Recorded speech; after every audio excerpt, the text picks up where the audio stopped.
آیت نمبر 104 اعوذ باللہ من الشیطان الرجیم بسم اللہ الرحمن الرحیم علم یعلم ان اللہ هو یقبل التوبۃ عن عبادہ ویأخذ الصدقات وان اللہ هو التواب الرحیم۔ کیا نہیں لامی نہیں، یعلم وہ جانتے، ان اللہ ہوا یقبل التوبۃ، ان اللہ یقیناً اللہ تعالی یقبل التوبۃ توبہ قبول کرتا ہے، ان عبادہ ہی اپنے بندوں سے، و یاخذ الصدقات اور لیتا ہے صدقات، و ان اللہ هو التواب الرحیم اور بے شک اللہ تعالی تواب ہے اور رحیم ہے۔ تواب کا معنی بہت زیادہ توبہ قبول کرنے والا، رحیم کا معنی مہربان رحم کرنے والا، رحم اس کی خوبی ہے صفت، اور اس کی رحمت پوری کائنات پر وسیع ہے۔ رحمتی واسعت کل شیء، میری رحمت ہر شے پر تک وسیع ہے، اس کا احاطہ کیے ہوئے ہے، یعنی اللہ تعالیٰ کی رحمت اصل ہے،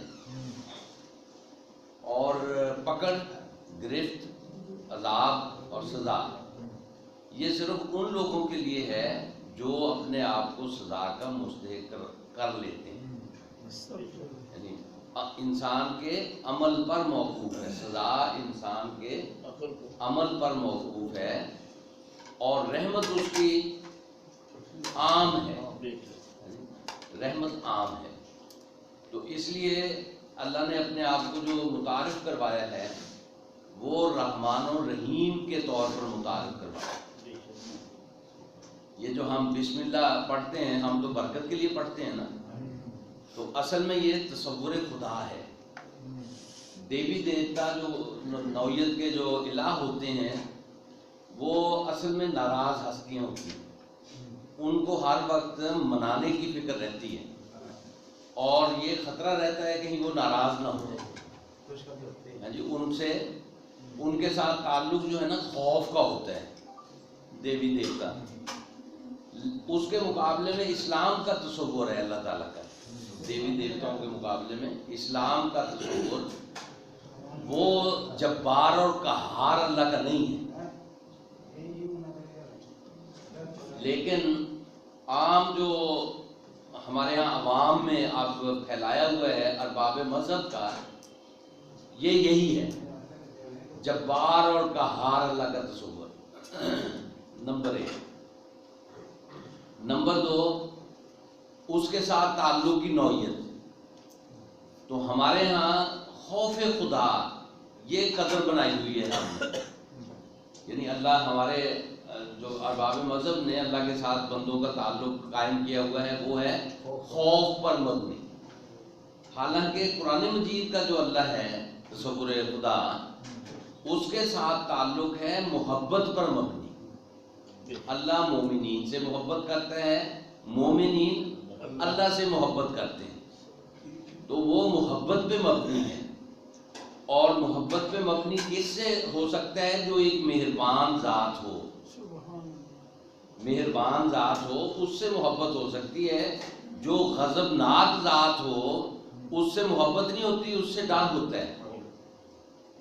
تو ارباب مذہب نے ہمارے ہاں مسلمانوں میں بھی اللہ کے تصور کو وہ پہلو نمایاں کیا ہوا ہے جو خوفناک ہے، جس سے خوف کھایا جاتا ہے، اور اس لیے ہمارے ہاں یہ اصطلاح رائج ہے خوف خدا، اور تقوی کا معنی بھی ڈرنا کر دیا ہے۔ تو حالانکہ تقوی کا معنی ڈرنا نہیں ہے، تقوی کا معنی ہے بچنا، اللہ کے حکم کی خلاف ورزی سے بچنا، قوانین خداوندی کی حفاظت اور نگہداشت۔ تقوی ایک قوت ہے، خوف کیا ہے؟ خوف تو ایک خامی ہے، شخصیت کی خوف خامی ہے، اور اس سے آپ کی شخصیت دب جاتی ہے، بکھر جاتی ہے، اور خوف سے آزاد ہونا یہ خوبی ہے. قرآن مجید انسانوں کو خوف سے آزاد کرتا ہے. حضرت آدم علیہ السلام کو جب زمین پر بھیجا تو انہیں ہدایت دی، فَإِمَّا يَأْتِيَنَّكُم مِّنِّي فَمَن تَبِعَ ہُدَایَ، کہ جب تمہارے پاس میری ہدایت پہنچی تو جن لوگوں نے میری ہدایت کی، اتباع کی، پیروی کی، لا خوف علیہم ولا هم یحزنون، ان پر کوئی خوف نہیں ہوگا اور نہ وہ غموں کی زندگیاں بسر کریں گے. خوف سے آزادی دلاتا ہے اسلام، اور ایسے اللہ کا تصور پیش کرتا ہے جو رحمان ہے اور رحیم ہے. بسم اللہ عربی میں مکمل جملہ ہے. بسم اللہ کا معنی اللہ کے نام سے شروع. آپ نے جو بھی کام کیا اس میں آپ نے کیا نام لیا؟ بسم اللہ، اللہ کے نام سے. اب سوال یہ ہے کون سا اللہ؟ کون سا اللہ؟ جبار اور قہار اللہ یا رحمان اور رحیم اللہ؟ جبار اور قہار میں صفت ہے نا. اللہ نے واقعہ کی بیان کیا، انبیاء کے بعد نہیں پڑھی.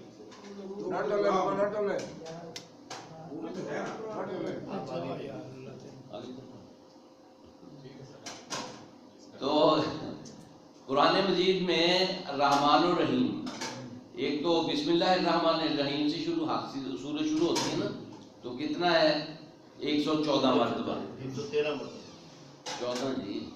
سورۃ نمل میں 2 دفعہ ہے نا، 2 دفعہ. سورۃ توبہ میں اگر نہیں ہے تو سورۃ نمل میں 2 دفعہ. تو 114 مرتبہ تو یہ لفظ آیا رحمان اور رحیم. قرآن مجید میں رحیم اللہ تعالیٰ کی صفت جو ہے وہ 112 مرتبہ آئی ہے.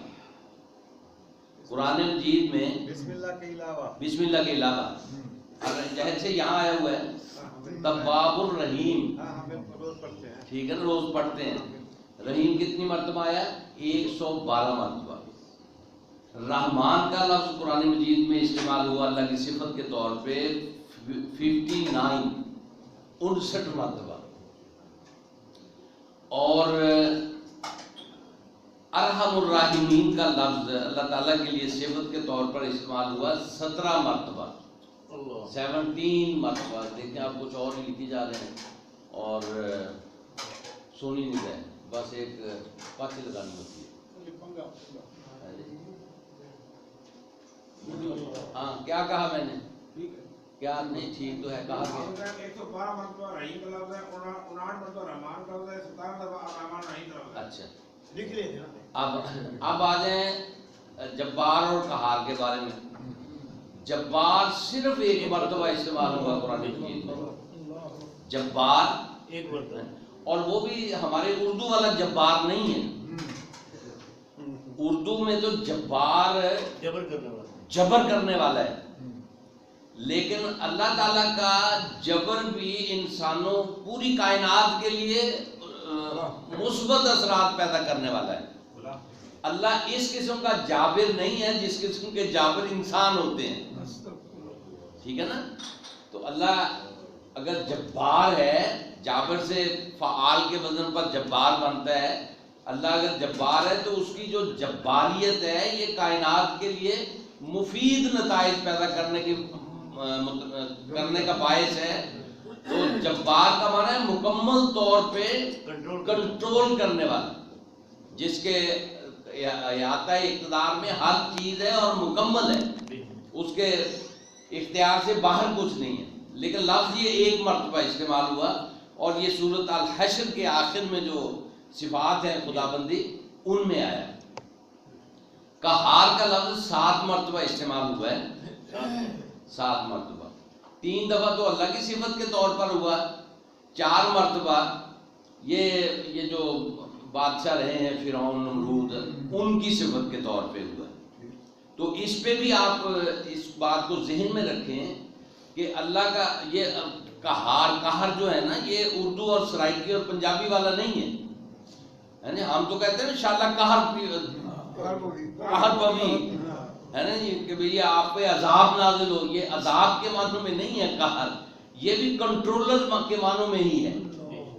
ان اللہ قاہر